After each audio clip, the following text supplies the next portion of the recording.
A Wednesday afternoon in South Portland, police dig out the crawl space of a cellar. They are looking for a body. It is the end game to a cold case that begins with a phone call. South Portland Police, how can I help you? On August 13th, 1991, Elaine Woodward calls police. She is worried about her mother, 48-year-old Pearl Bruns. In South Portland, Pearl is known as a creature of habit. She likes a drink at the VFW, coffee at the local Quick Mart, and her daily fix from the lottery. On August 11th, that routine is broken. Pearl Bruns vanishes. South Portland detective Linda Barker agrees to meet Elaine at her mom's home. So I made some observations while walking through the house and went into the bedroom, and that's where things looked a little amiss. There was a suitcase that was laying on the floor that was very disheveled. She found the blood on the suitcase. She found some blood on the bureau, in the sink. She asked me if there was any place, else that we had not looked. Elaine walks Detective Barker outside to a bulkhead and a set of stairs that lead to a cellar. I opened up the bulkhead, and when I did that, I noticed that what appeared to be stains of blood leading down the stairs into the bottom of the cellar. In the cellar, Barker finds a cement floor and an opening that plays into a dirt crawl space. Some of the soil looks like it's been disturbed. Barker calls for backup and some shovels. We asked Elaine for a couple of shovels. We found some in the garage, and a number of us were digging in the basement, thinking, well, if something's happened, perhaps she's in here. The dig turns up nothing. South Portland's police chief declines to call in homicide investigators from the state, opting to treat Pearl Bruns as simply a missing person. Yet another wife gone on a permanent holiday. Both the police and Pearl's family say that Pearl and her husband had an argument here at the house just before she disappeared. In 1991, Christine Young is a beat reporter. She quickly strikes up a rapport with Elaine and decides to step beyond her role as a journalist. So I called someone I knew in the Attorney General's office, an assistant attorney general. And when I told him the situation, he uttered a profanity. And the next thing I knew, the State Police Crime Lab was in the Bruns driveway. Young's call to the Attorney General jumpstarts the Bruns case. This time, the state police would be at the forefront. And this time, murder would be on their minds. Bill is Bill Bruns, Pearl's husband, Elaine's stepfather, and a prime murder suspect for police. After I talked to him the first time, I kind of looked at him and I knew there wasn't something right with him, the way that he was talking. They'd get in fights, he might throw things, rip a phone out of the wall, that sort of thing, but I never thought it would escalate to this. And he kept talking. I would never hurt my Pearlie, and that I loved her so much. And finally I said, well, why do you keep talking in the past tense? Is she dead? Cold case detectives reopen the investigation with a second trip to the Bruns home. Even months removed from murder, trace amounts of blood are picked up throughout the house. Detectives decide to call in the dogs. He did his alert, which, as you notice, is to lie down. At that point, I said, well, I can't say whether or not she's buried here, but I can say that there is human decomposition scent in this soil. Again, police dig in the Bruns cellar. Again, they find nothing.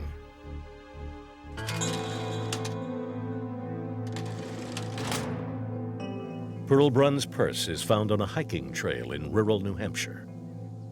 Since they found her pocketbook, it just proves what I've thought all along, that she is dead. The area is close by Bill Bruns' trucking runs, raising at least two possibilities. Bruns has left the purse as a red herring for police, or he has dumped not only the purse but his wife's body as well. Ultimately, the search proves fruitless. Almost inevitably, the trail leads back to the Bruns cellar, where science would turn the case on its ear.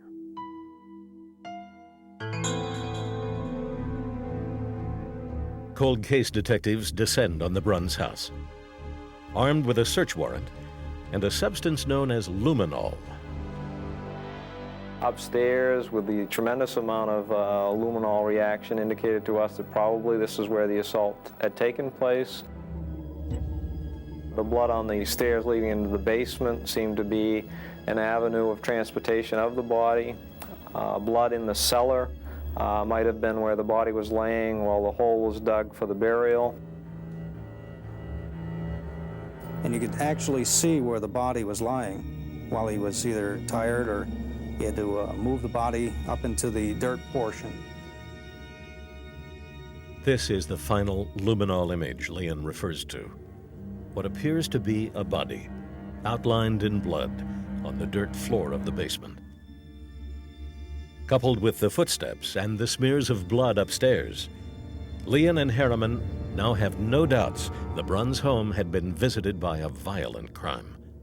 Do you have any problems with me asking you questions? Do you have any problems answering those questions? I'll try to answer. I said, what happened when you came home that night? Well, he said, well, first of all, I went out to dinner. Pearl didn't want to go. Usually we get Chinese food. Then I came back home, the lights were on, no Pearl. I hollered her name, call out, it's Pearl.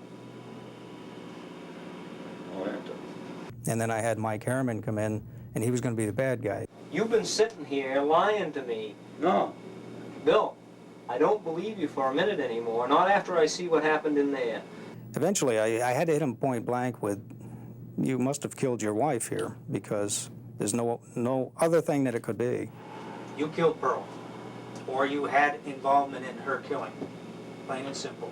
And he would get tears in his eyes and say, I would never hurt my Pearlie. As the two detectives turn full bore on their suspect, Bill Bruns refuses to deviate even an inch from his story. I don't know what happened. It's not possible. I can't say it any different. I wanted to take a bulldozer in here and remove the house, and that's how desperate I was getting towards the end. We knew that body had to be in the cellar because we've checked every other avenue.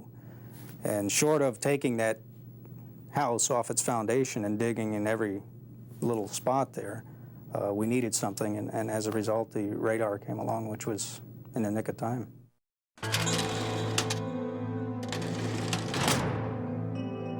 This is Harding Lawson's ground-penetrating radar unit. It's a unit produced by Geophysical Survey Systems in North Salem, New Hampshire. Ground-penetrating radar, the final tool available to cold case detectives. Using radar waves, Scott Colkin can see into the dirt floor about 3 feet. What was apparent throughout all of the data, the entire data set, was that there was a very hard reflector present at about 2.5 to 3 feet below ground surface. However, in one corner of the basement, that reflector was conspicuously absent. He told us exactly where to dig and to what depth. We did so, and it was upon the second or third shovelful of dirt that we struck the plastic bag containing the head of the victim. Wrapped in plastic and bound in rope, Pearl Bruns' body is found right where Linda Barker suspected it might be all along, in the Bruns cellar, less than 3 feet from the surface. As they dig his wife out of the cellar, Bill Bruns sits in his kitchen, eating dinner. Pat Leon walks upstairs to make the arrest. I went into the house, and I could still smell the odor coming up from the cellar, through the boards. And I looked at Bill, and I said, Bill, you never guess what we found downstairs. He goes, I don't know what. And I said, we found Pearl. 2 years later, Bill Bruns pleads guilty to manslaughter. The autopsy on Pearl Bruns reveals a fracture of the left orbital bone, an injury that, had it been treated, probably would not have proven fatal. In a final touch of irony, the autopsy provides one additional detail. Pearl was in the advanced stages of cancer and probably would not have survived 6 months. Bill Bruns did not let her live even that long. For his trouble, he was sentenced to 15 years.